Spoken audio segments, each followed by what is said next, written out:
আসসালামু আলাইকুম। আমি অনীভা আক্তার।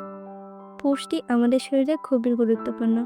কিন্তু আমাদের দেশের লাখ, লাখ শিশু, কিশোর-কিশোরী এবং মায়েরা অপুষ্টির শিকার হয়ে থাকে। পর্যাপ্ত পুষ্টি না পাওয়ার কারণে তাদের শরীরে অপুষ্টি দীর্ঘস্থায়ী হতে পারে। এছাড়াও অপুষ্টি মানসিক বিকাশে বাধাগ্রস্ত করে, যার ফলে এটি আমাদেরকে প্রতিবন্ধকতার দিকে ঠেলে দেয়।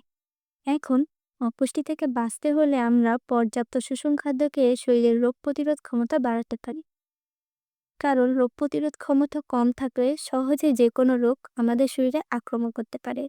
এছাড়াও শর্করা জাতীয় খাদ্য খেতে পারি, প্রোটিন জাতীয় খাদ্য খেতে পারি, যেমন মাছ, মাংস, ডিম, দুধ, ডাল ইত্যাদি। পর্যাপ্ত পরিমাণে বিশুদ্ধ পানি পান করতে পারি, জাঙ্ক ফুড খাদ্যটা অ্যাভয়েড করতে পারি, আয়োডিনযুক্ত লবণ খেতে পারি এবং প্রচুর শাকসবজি এবং ফলমূল খেয়ে আনন্দের সাথে দিন কাটাতে পারি। ধন্যবাদ।